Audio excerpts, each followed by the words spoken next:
నమస్తే, this is Shaurya. Vijaya Reddy case మనందరినీ కూడా పూర్తిగా అంటే దేశవ్యాప్తంగా కూడా దీని గురించి చర్చించుకున్నారు. ఒక తల్లి ఇద్దరు పిల్లలతోన రైల్వే ట్రాక్ మీద అత్యంత దారుణంగా చాలా స్ట్రాంగ్ మైండ్ సెట్ తోనే ఆవిడ సూసైడ్ చేసుకోవడం అనేది కలకలం రేపింది. ఈ కేసులోని అసలు కారణాలు అయితే ఇప్పటి వరకు కూడా బయటికి రాలేదు. అసలు కేసుని నిర్దాక్షిణ్యంగా క్లోజ్ చేశారా, లేకపోతే బ్యాక్ ఎండ్ లోనే ఇంకా వర్క్ చేస్తూ ఉన్నారు. సో ఇవన్నీ కూడా చర్చించుకున్నారు జనాలు. ప్రస్తుతం ఇప్పుడు తీసుకుంటే మరలా ఆ కేసు బయటికి రావడము, అలాగే కేసుకి సంబంధించి ఆమె తాలూకా భర్తనే దీనికి కారణము అన్న ఆరోపణలు అయితే ఇప్పుడు వినిపిస్తూ ఉన్నాయి. అసలు అది ఎంతవరకు వాస్తవము, ఆ కేసు ప్రస్తుతం ఎలాంటి పరిస్థితుల్లో ఉంది, డీటెయిల్స్ అయితే కనుక్కుందాం సీనియర్ జర్నలిస్ట్ దమ్ము బాలాజీ గారి నుంచి. నమస్తే సార్. గతంలో మీరు కూడా అన్నారు, అంటే అన్ని రకాల డౌట్స్ మనం వ్యక్తం చేశాము. సో మీరు అన్నట్టుగానే అంటే భర్త కూడా ఒక రీజన్ అని ఇప్పుడు వినిపిస్తూ ఉంది. సో అంటే ఎట్లా డిక్లేర్ చేయొచ్చు అంటారు దాన్ని? అసలు నేను ముందే చెప్పాను, పోలీసులు గాని త్వరగా దీన్ని తేల్చకపోతే రకరకాల కోణాలు వస్తూనే ఉంటాయని చెప్పాను. సో దానికి అనుగుణంగానే జిపిఆర్ పోలీసులు, జిఆర్పి అంటే గవర్నమెంట్ రైల్వే పోలీసులు ఈ కేసును టేకప్ చేశారు. ఎందుకంటే ఈమె విజయారెడ్డి, తన పిల్లలు విశాల్ రెడ్డి, చైతన్యారెడ్డి జనవరి 30న చర్లపల్లి గట్కేశ్వర్ మధ్య ట్రాక్ లో దాదాపు 12:30 ప్రాంతంలో అర్ధరాత్రి గూడ్స్ కింద పడి చనిపోయారు, గూడ్స్ ట్రైన్ కింద. సో అందువల్ల రైల్వే పోలీసులు 2 రకాలు ఉంటారు. ఒకటేమో RPF railway police force.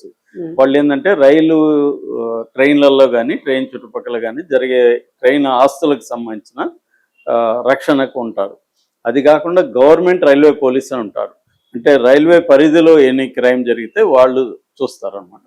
So వీళ్ళు ఇప్పుడు జిఆర్పి అంటే railway crime police, government railway police.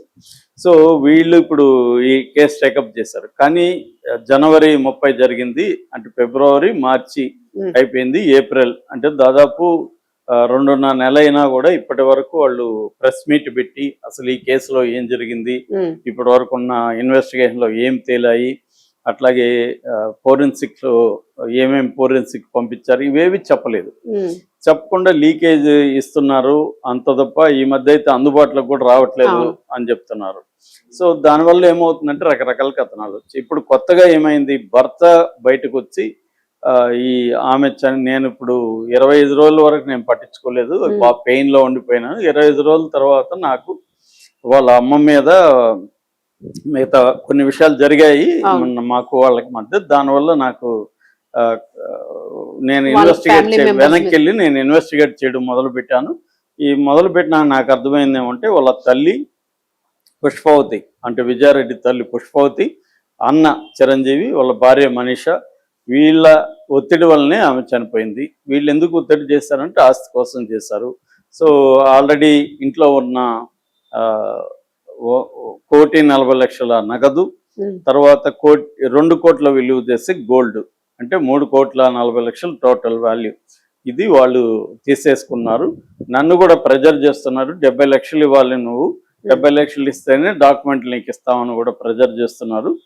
వాళ్ళ అన్న చిరంజీవి రియల్ ఎస్టేట్ అంటాడు, కానీ అతను రియల్ ఎస్టేట్ ఏమీ లేదు, మొత్తం నా భార్య ఆస్తుల్ని మేనేజ్ చేయడమే అతను చేస్తున్న పని, అతను చేసే వాటికంతా కూడా నా భార్య ఫైనాన్స్ ఇస్తుంది. సో దాంట్లో నుంచి వాళ్ళు ప్రెజర్ చేసి ఆ ప్రెజర్ని తట్టుకోలేక ఆమె చనిపోయింది అనేది అతను చెప్తున్నాడు. దీనికి ఇప్పుడు కౌంటర్గా వాళ్ళు కూడా రంగంలోకి వచ్చారు. చిరంజీవి, వాళ్ళ భార్య మనీష, వాళ్ళ తల్లి పుష్పవతి, వీళ్ళు కూడా మీడియాతో మాట్లాడారు. వాళ్ళు కౌంటర్గా సురేందర్ రెడ్డి మీద ఆరోపణలు మొదలుపెట్టారు. అదేంటంటే అసలు పెళ్లి చేసుకున్నప్పుడే సురేందర్ రెడ్డి 17 ఏళ్ళు ఈమె కంటే పెద్ద, 17 ఏళ్ళు పెద్ద, కానీ ఆ విషయం దాచిపెట్టి పెళ్లి చేసుకున్నారు. అక్కడి నుంచే ప్రాబ్లమ్స్ మొదలైనాయి. దాని తర్వాత అతను విపరీతంగా ఆమెను ప్రెజర్ చేశాడు, డబ్బులు సంపాదించాలని అతను కూడా దుబాయ్కి వెళ్ళాడు. ఆ తర్వాత ఈమె జాబ్లో చేరింది. జాబ్లో చేరినాక వాళ్ళు నైట్ డ్యూటీలు వేస్తే, నైట్ డ్యూటీలు ఎందుకు వేస్తున్నారు, నీకు ఎవరితో నైట్ డ్యూటీలు ఎక్కువ చేసే వాళ్ళకి అఫైర్లు ఉంటాయి, నువ్వు కూడా అఫైర్లు ఉన్నాయి నీకని మొదలుపెట్టాడు. ఆ తర్వాత ఆమె ట్యాటూ వేసుకుంటే ఎవరి కోసం వేసుకున్నావు ఈ ట్యాటూ, నీ బాయ్ ఫ్రెండ్ కోసమా అని ప్రెజర్ చేశాడు. అలాగే ఆమె కార్ డ్రైవింగ్ నేర్చుకుంటే కూడా ఒంటరిగా వెళ్ళడానికి కార్ డ్రైవింగ్ నేర్చుకుంటున్నావా, ఎవరి కోసం ఒంటరిగా వెళ్తావు, ఇలాగా ఆయన టార్చర్ చేసేవాడు. ఆ టార్చర్ని భరించలేకే ఆమె ఆత్మహత్య చేసుకుంది అనేది వాళ్ళు ఇప్పుడు కౌంటర్ ఆరోపణలు చేస్తున్నారు. ఓకే. అండ్ దాంతోపాటు సురేందర్ రెడ్డి మేడిపల్లి పోలీస్ స్టేషన్లోకి వెళ్ళి కంప్లైంట్ ఇచ్చాడు. ఏమంటే డాక్యుమెంట్లు పోయినాయి, తర్వాత ఆమె రాసిన సూసైడ్ నోట్ కాలిపోయింది, దాని తర్వాత ఆమె బ్యాగులు 14 ఎన్నో హ్యాండ్ బ్యాగ్స్ ఉంటే అన్నిటినీ కూడా వాళ్ళే తీసేసుకున్నారు, దాంట్లో ఏమున్నాయో కూడా తెలియదు. అట్లాగే ఫోన్ కూడా వాళ్ళే తీసుకున్నారు, కారు కూడా వాళ్ళే జిఆర్పి పోలీసులతో మాట్లాడి కారు కూడా వాళ్ళే తీసేసుకున్నారు. ఇట్లా నన్ను బ్లాక్మెయిల్ చేస్తున్నారు. తర్వాత వాళ్ళ అమ్మ అనింది, నువ్వు చనిపోతే ఈ ఆస్తులన్నీ ఎవరికి వెళ్తాయని. సో అంటే నన్ను చంపేయాలనే ఆలోచన కూడా వాళ్ళకి ఉంది అనేది తను కంప్లైంట్ ఇచ్చాడు. మేడిపల్లి పోలీసులు దీని మీద మేము ఎంక్వైరీ చేసి మళ్ళీ నీ దగ్గరికి వస్తామని చెప్పారు. ఈ లోపల నాకు సెక్యూరిటీ కావాలంటే, సెక్యూరిటీ అవసరం లేదు నీకు, మేము నువ్వు ఫోన్ చేయగానే 100కి ఫోన్ చేయి, 5 నిమిషాలు నీ దగ్గర ఉంటారు, నీకేం ఇబ్బంది లేదు అనేది చెప్పి పంపించారు. సో ఇప్పుడు మేడిపల్లి పోలీసులు కూడా ఈ కేసులకి రంగంలోకి దిగారు. ఇప్పటివరకు జీపీ ఇదే ఉంది, గవర్నమెంట్ పోలీసు, ఇప్పుడు రైల్వే పోలీసు ఉన్నారు, ఇప్పుడు వీళ్ళు కూడా రంగంలో దిగారు. సో మేడిపల్లి పోలీసులు ఇప్పుడు వీళ్ళని విచారిస్తున్నారు. సో వీళ్ళు ఏం చేస్తున్నారు, మనీష అంటే చిరంజీవి వాళ్ళ భార్య వీళ్ళు రైల్వే పోలీస్ దగ్గరికి వెళ్తున్నారు. నిన్న డిఎస్పీని కలిసి, జావేద్ అనుకుంటా ఆయన పేరు, జావేద్ని కలిసి వీళ్ళ వర్షన్ చెప్పి అతన్ని విచారించండి, అతని ఫోన్ కాల్ డేటాని తెప్పించుకొని మీరు చూడండి, అతను ఆమెను ప్రెజర్ చేశాడా లేదా, ఈ అక్రమ సంబంధం ఆమెకు ఉందని అతను అక్కడి నుంచి చేశాడు, ఎందుకంటే దుబాయ్లో ఉంటాడు అతను, 6 నెలలకు ఎప్పుడో వస్తాడు. సో ఈమె సాఫ్ట్వేర్ కంపెనీలో పనిచేస్తుంది కాబట్టి భార్య మీద అనుమానం ఉంది అతనికి, ఆ ప్రెజర్ కోసమే చనిపోయింది అనేది వీళ్ళు ఇప్పుడు చెప్తున్నారు. అతనేమంటున్నా అంటే వాళ్ళ ఫోన్లు కాల్ డేటా తీసుకోండి, అట్లాగే ఆమె డైరీ కూడా రాసే అలవాటు, చాలా డైరీలు ఉన్నాయి, ఆ డైరీలు అన్నీ కూడా రీసెంట్ డైరీ అయితే కనిపించలేదు, ముందు డైరీలు అయితే దాంట్లో పేజీలన్నీ చించేసినట్టుగా ఉన్నాయి. సో ఇదంతా కూడా వాళ్ళే చేశారు అనేది అతను చెప్తున్నాడు. సో కొత్తగా ఏంటంటే ఇప్పుడు ఆమెకి అక్రమ సంబంధం ఉంది అని ఆయన ప్రెజర్ చేస్తుంది. ఈ యాంగిల్స్ అంతా మనం ముందు కూడా చెప్పాము.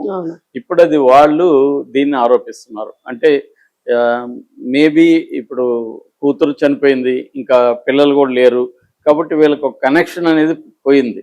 ఎవరికి, సురేందర్ రెడ్డికి అత్తగారింటికి మధ్య కనెక్షన్ పోయింది. కనెక్షన్ పోయినప్పుడు ఎప్పుడైనా చనిపోయిన తర్వాత 1 మంత్ 2 మంత్స్ తర్వాత జరిగే, ప్రతి ఫ్యామిలీలో జరిగేవి ఇవే, ఆస్తులు ఇవి బయటకు వస్తాయి. బయటకు వచ్చినప్పుడు అది బెటర్ గానే డాగ్ ఫైట్ అంటారు కదా, అట్లా డాగ్ ఫైట్ లాగానే ఉంటది. మామూలుగా అయితే ఒక్కోసారి చనిపోయిన రోజు కూడా ఆస్తులు గొడవలు వచ్చి తనుకొని అసలు తేలకుండా శవాన్ని ముందుకు తీసుకెళ్ళలేము అని చెప్పి ఇవన్నీ కూడా గొడవలు జరుగుతాయి. కానీ ఇక్కడ మనకి 1.5 మంత్ తర్వాత వీళ్ళ మధ్య పరస్పర ఆరోపణలు జరుగుతున్నాయి. ఏదేమైనా దీన్ని పోలీసులు ఇప్పటికైనా, కనీసం మేడిపల్లి పోలీసులైనా, ఎందుకంటే జీపీఆర్ కంటే వీళ్ళు కొంత క్రైమ్ ఎక్స్పర్టైజ్ ఉంటాయి కాబట్టి వీళ్ళన్నా దీన్ని సీరియస్ గా తీసుకొని చేయాలని అవసరం ఉంది. ఎందుకంటే ఇది మామూలుగా ఇలాంటి మర్డర్స్, ఇలాంటి కేసులు చాలా బోల్డ్ వస్తుంటాయి, కానీ ఇది అందరినీ షాక్ చేసి, ప్రజలందరినీ కూడా షాక్ చేసిన అంశం కాబట్టి ప్రతి ఒక్కరు కారణం తెలుసుకోవాలనుకుంటారు. సో అంతకుముందేమో అసలు ఏ కారణం లేదు, ఆమె డిప్రెషన్, ఇవన్నీ కారణాలా అని చెప్పారు. డిప్రెషన్ కాదు, ఆస్తుల గొడవే అని ఒకరు, లేదు అక్రమ సంబంధం ఆమెకు అంటగట్టి తను ఆమెని టార్చర్ చేస్తున్నాడని ఇంకొకరు. సో ఇప్పుడు ఈ రెండిట్లో ఏది వాస్తవం అనేది తేలాలి. అయితే ఈ రెండిటి మధ్యలోనే విషయం ఉంది అనేది మాత్రం ఇప్పుడు మనకు అర్థమైపోయింది. ఆమె డిప్రెషన్ లేదు, ఇంకోటి లేదు, ఈ ప్రెజర్ వల్లే ఆమె తను ఎలాగో చనిపోతుంది, తను చనిపోతే పిల్లల్ని కూడా ఎవరు చూసుకునే పరిస్థితి లేదు అన్న యాంగిల్లో ఆమె పిల్లల్ని కూడా తీసుకుపోయినట్టుగా మనకు అర్థమవుతుంది. Thank you.